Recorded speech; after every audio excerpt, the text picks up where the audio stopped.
Very much a different video from me today. I was on Reddit, as I typically am, and I was in r/roguelites, and to my surprise, Windblown came up in this thread. So how's Windblown shaping up? Uh, Almost 30 upvotes here, and the poster OP says, been waiting for this one forever, going to wait until full release before playing it.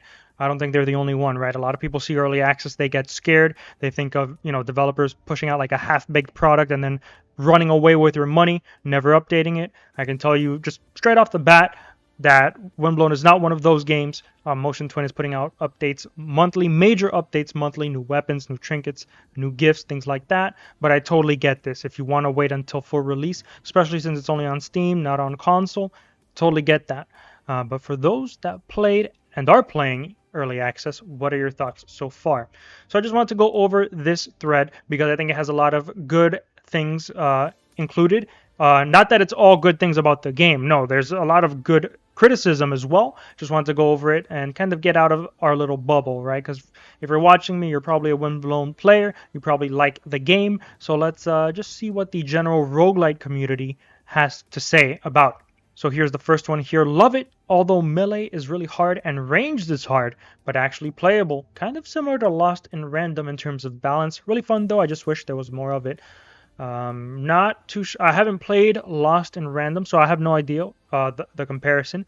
And I do think the important part is melee is really hard and ranged is hard. So I guess everything's hard in that case, but specifically melee is really hard. I think is a sentiment we can all really agree with, right? Especially if you're playing on a harder difficulty, cataclysmic. We've all seen the laser elites, right, with those giant lasers that spin round and round. And if you have both melee, right, think of like a heavy blade, eye blade maybe, where the iframes are not amazing, you're going to get burned playing melee. And the game kind of pushes you to play ranged, right? Take a beat bolt, take a Sirocco, take something like that, or take something with good iframes, right? Like Fiery Claws, for example. Even though that's a melee weapon, it actually doubles as a ranged weapon if you think about it. So I totally get the feedback. I do think the game should reward you a little bit for playing melee weapons, things like the Heavy Blade, which I think kind of fell off a little bit since the game came out. Elder Sword definitely. I mean, the damage is just ridiculous. That's probably one of the few good, pure melee weapons.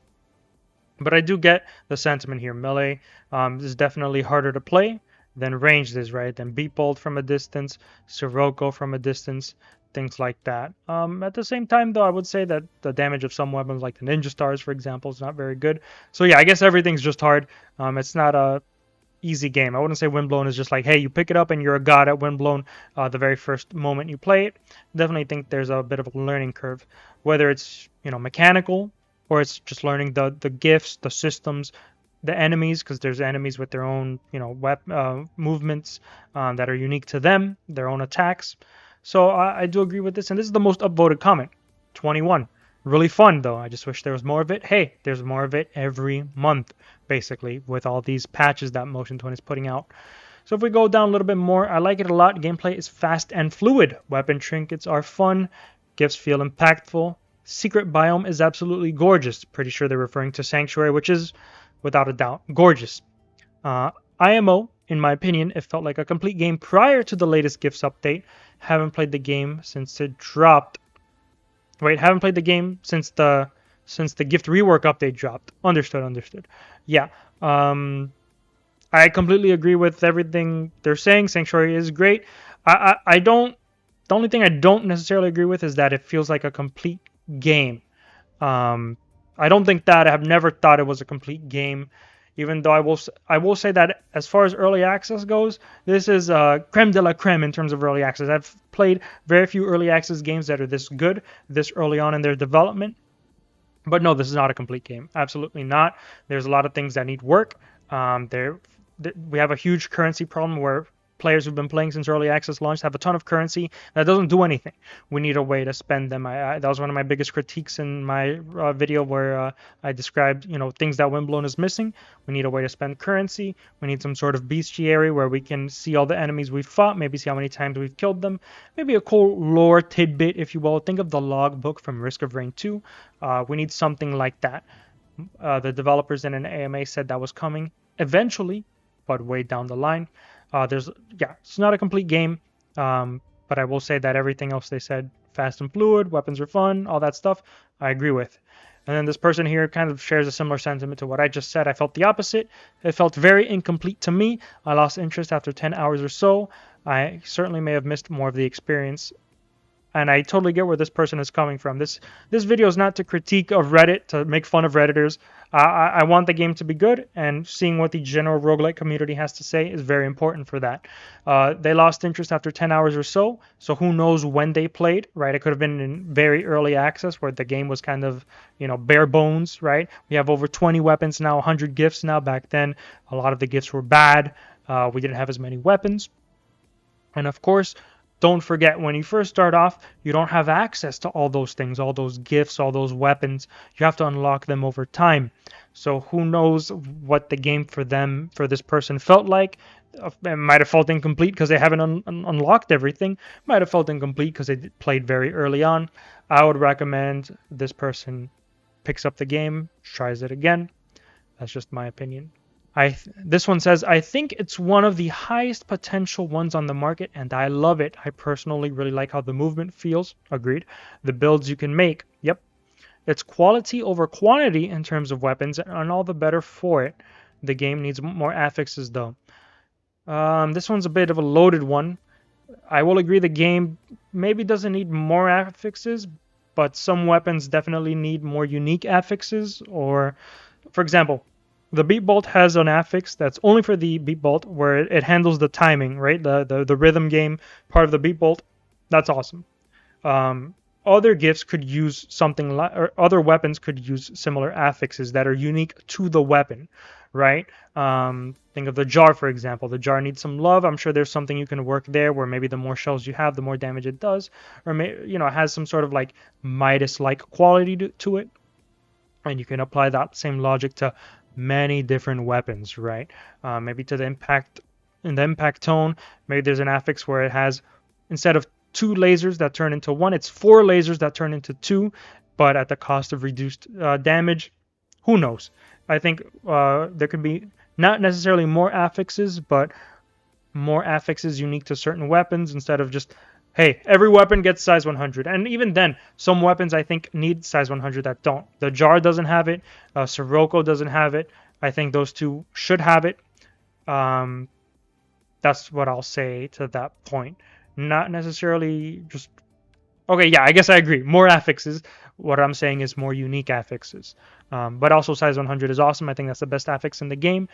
Not in terms of like damage or your build, but it's fun. And I think the more fun in a video game, the better it is.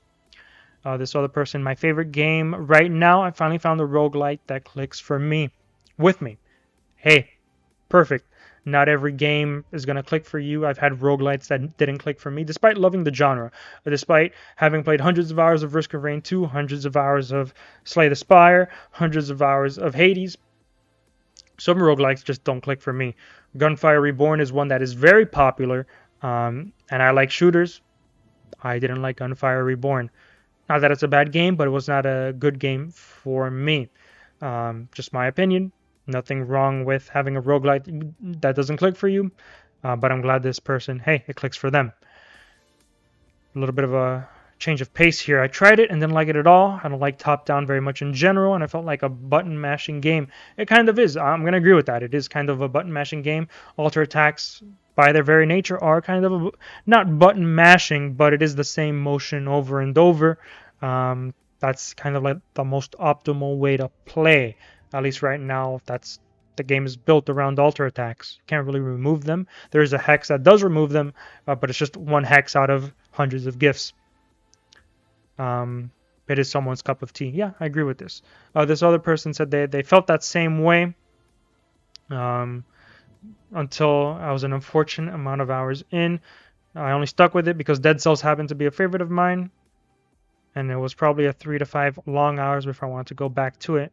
Okay, yeah, so I see what they're saying, that maybe they needed to take some time to actually unlock some things, get further in the game, new trinkets, new weapons, and then it finally clicked for them on what Windblown was all about. That's a problem with the roguelites in general, I would say. Sometimes you don't really get the full scope of things until you unlock things, the meta progression. If it's in the game, you kind of unlock more health, longer runs. Then you start to see what the game wants you to do, how it's meant to be played. Windblown is no different in that regard. I really didn't like it after playing a number of hours. Something about the constant empty spaces was really getting to me. I feel like other action roguelites have done everything better. The co-op was alright. This one doesn't make sense to me, I will say. I don't understand the empty spaces criticism. There are empty spaces, I guess, but they're more like transition areas when you're going from like one area with enemies to another. Sometimes you'll have like platforms you have to run through to get to the next area. My counter to this point is that these are not just empty areas for the hell of it. I think there's a lot of exploration options with the updrafts, right? Those secret areas. But then again, that's what stems to our previous problem, where people get into the game the first hour or two, and the game seems very shallow, very incomplete. Because I think that's an upgrade you need to unlock. You don't get those secret tunnels, those updrafts and stuff until later on, right? That cost cogs. So they're not purely empty spaces. They are empty spaces, but they have potential for exploration. So that's my counter to that. But I totally get what they're saying. They're not wrong. They are, I guess, empty spaces, but they're very short. And of course, once you throw in wind tunnels, updrafts, it gets a little bit more exciting because you're always keeping your eyes peeled for that secret area to see what's kind of lingering around the corner. This one here, it's pretty great, even better with friends. I find it a bit too difficult, but probably a combination of inexperience and skill issue. Yeah, if you're like me and you've played hundreds of hours of Windblown, you might think, wow, the game's so easy. No, it's not. It's not easy, especially if you're new to Windblown. You have so many systems to wrap your head around: gifts, trinkets, weapons. Not to mention, the enemies are biome specific, and each enemy has its own attack. So you have to learn all of the attacks as well. Get used to each weapon's alter attack and the iframes. Definitely not. I don't think the fault is purely on you, Stovetop. It is difficult, yes. It just gets easier with time as you kind of get the hang of things. But yeah, it's definitely not just you. You're not like it's not like a skill issue like you're bad at video games. You should uninstall. No. You'll get the hang of it. I promise you. This one here. Okay, lots of downvotes here. Hate it. The game that killed Dead Cells. Throw in some context. I'm not reading this. I don't think this has any value to it, judging from the downvotes. And truth be told, I've never played Dead Cells, so I don't know the story. I know Dead Cells is a phenomenal game, probably one of the best roguelites of all time, because it's a household name. Risk of Rain 2 is a household name. Slay the Spire, Hades. Throw in Dead Cells, it's another one in there. You can say that in the same breath, in the same sentence, and no one will bat an eye. Risk of Rain, Hades, Dead Cells. Those all sound good. Binding of Isaac. Yeah, everybody's heard of those. So I don't know the full story behind Dead Cells. I just, in my opinion, as someone who's never played it, I was under the impression that Dead Cells was a complete product. And that was pretty much it. Like, it's a complete product that's done. They moved on to the next project. And Motion Twin itself is a small team. I think it's 10 or less. And I think they had extra help with Dead Cells, right? Evil Empire, the developers, yeah. I think Evil Empire is like a thing that helped with Dead Cells. I'm not too sure. Maybe someone can fill me in. But I don't think Windblown killed Dead Cells. I just thought it was a completed product. Trust me, I totally get having your favorite game and wanting DLCs and content for it for years and years and years. The thing is, it's just that's not how it works, unfortunately, unless it's like a live service game type thing, maybe like Destiny 2, World of Warcraft, these MMOs that kind of just keep pumping out content over years. Roguelites, I don't think are like that, and hopefully there never is going to be a live service roguelite. I think that would be horrible, but yeah, I don't think Dead Cells was killed by Windblown. This next one, not sure how much content has been released. I stopped playing because of that reason. I would just recommend they try the game. There's patches pretty much every month. Just off the top of my head, Sanctuary, the Gift Rework update, For the Leapers update. 3 major updates since March, and it's just been a few months. So try it out. If you played the game in late 2024, I implore you, try the game again. It is completely different. Lots of more weapons, things to do. The only problem, which I think is to pass on to Motion Twin, These people come back wanting to see what you've added, and they won't see it because you need to unlock all those things you added. Just my 2 cents on that. That's a problem because people are going to come back and think, wow, it's been a year. I wonder what's been added to Windblown. And then for the first couple of hours, it'll be like nothing was added. Maybe, you might get a new gift, a new encrypted memory, but they won't see Sanctuary. They won't see the new weapons. That's going to take more than just a couple of hours, and I think that's bad, in my opinion. This next one, it feels like they have buffed enemies now after not playing for a couple of weeks. That said, it is an incredible game, has potential to be one of the best roguelites ever. Completely agree. I don't think right now we're right now the game I don't think is gonna be, if the game just launched right now, right, 1.0 full launch the way it is now, it is not gonna be a household name, right, like Risk of Rain is, like Dead Cells is, like Slay the Spire is. No, it's not, but it definitely has the potential to be one of the best roguelites ever. Motion Twin just need to keep working at it. And hey, with the amount of communication the devs have done, the amount of patches, how active they are in Discord, I think it's inevitable. It's going to be one of the best roguelites ever. It's just a matter of time. That's why I'm still playing the game, right? If I thought, yeah, Windblown peaked, it's not getting any better than it was in the Sanctuary update, I wouldn't be playing the game. But that's not reality. It's getting better and better every patch. So highly recommend. Just keep at it. It's gonna be one of the great ones, I firmly believe. This next one, it was fun, especially in co-op when I last played, but really needs more gameplay variety. It feels like they're doing the same thing the whole way through. Some biome-specific hazards, obstacles, gameplay changes, challenges would go a long way to improving it. Absolutely agree with this. Can't speak too much to the co-op part, but I do agree. You do the same thing the whole way through, right? You do the combos, you do the alter attacks. That's how the gameplay is built around. That's not going to change, in my opinion. That's set in stone. You'd have to completely overhaul the entire combat. No. What I definitely agree with is more biome-specific hazards. Actually, they've done this a little bit recently with the pillars, the headbangers pillars that you'd find at the end at the headbanger fight. You find them throughout the whole factory now in arenas. The pillars will just spawn as well. That's a biome-specific hazard, I would say. Even though all the enemies are biome specific, that's a biome specific hazard, and I think the game needs more of that. Maybe in the fungal swamp there's like mushrooms you can bounce on, kind of like the boing fish, and maybe if you bounce on it a lot you get like health, or maybe something bad happens, you get damage. I don't know, but you can throw in mushrooms there. Like the biomes are unique aesthetically enough where you can fit unique things in there. Same thing for the incubator. It has test tubes. Those test tubes right now you just pop them and they might have an enemy inside. I think there's a lot more to play with there. There could be some good things, some bad things in. Make it more risk reward instead of, yeah, I want to fight another enemy, might as well break open the test tube. Yeah, I need to get Project 2501, let me break the test tube. Make it more biome specific risk and reward. Maybe sort of biome where you have to, instead of rushing into the vortex, you have to run away, right? You're being chased by something or someone, and then enemies will kind of, you'll run into an arena, enemies will spawn, you gotta kill them as quickly as possible, keep racing to escape the vortex. Maybe that's the next biome, right? Maybe at some point we go into the vortex, we gotta come out of the vortex. Who knows? The possibilities are endless. Next one here, good on the surface, but I don't think I will ever open it again, even down the line with triple the content. The loop isn't that good, IMO. See, that's what you probably don't want to hear if you're Motion Twin. Even with triple the content, they wouldn't play again. Why? Because the loop itself isn't that good. And I'm assuming when they talk about the loop, I assume they're talking about the gameplay. 2 weapons, combo into alter attack, combo into alter attack, rinse and repeat. Not much to say on this other than if you don't like it, you don't like it. I can't blame you for it.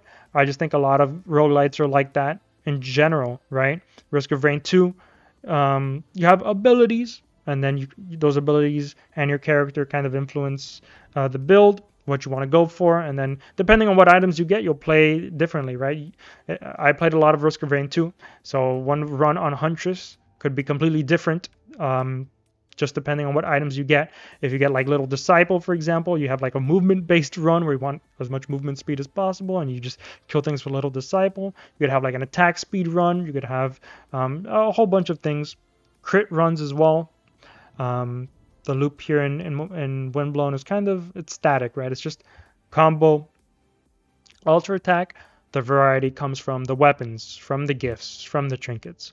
So yeah, it's just unfortunate that Depressed Chicken here feels that way, but not much to really say on that.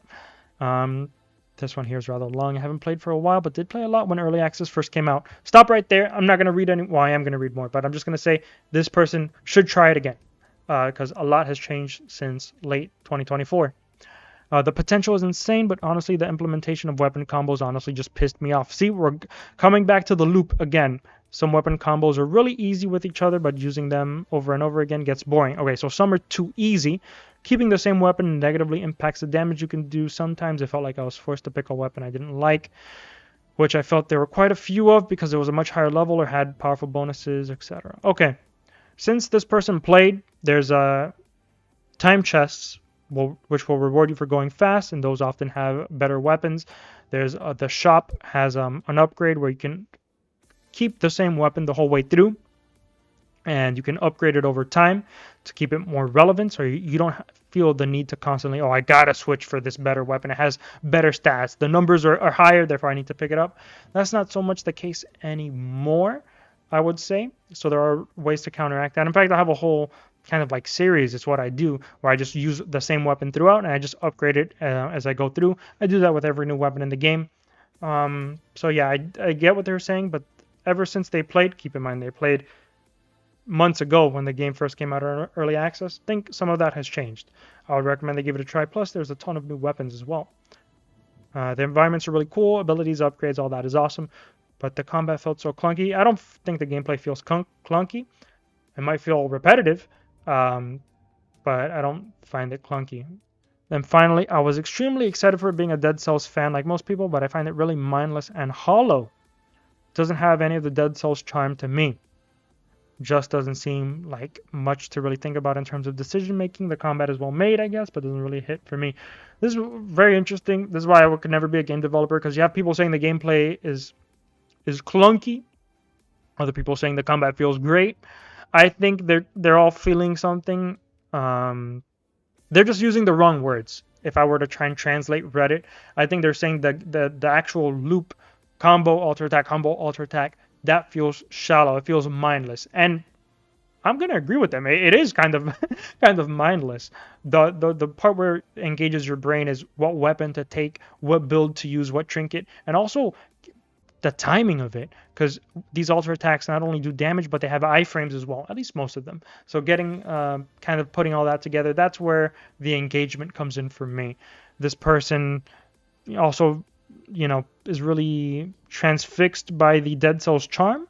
I can't speak too much to that. I haven't played Dead Cells, but I have had other games in my life where I've played a game from a developer, loved that game, played their next title, played one of their other titles, and it just doesn't translate. The same artist can make multiple paintings, and you'll only like one painting. One painting really speaks to you, the rest you don't like.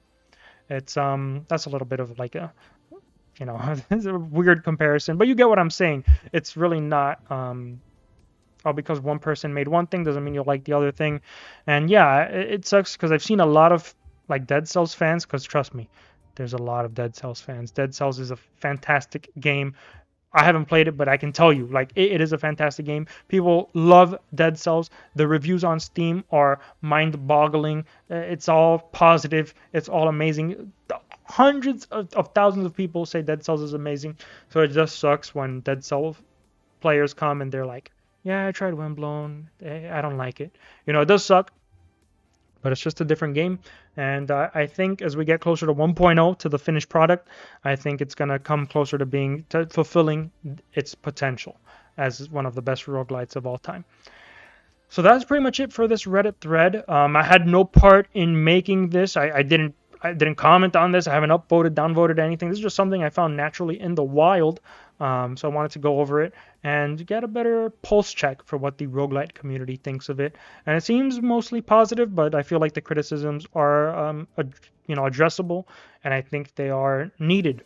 I don't think anyone on Reddit is delusional. It's not like, oh, these people have no idea what makes Windblown good. No, they're all hitting valid points, and I just wanted to take some time and highlight that. So that's going to be it from me today. Thank you all so much for watching, and I'll see you all in the Vortex.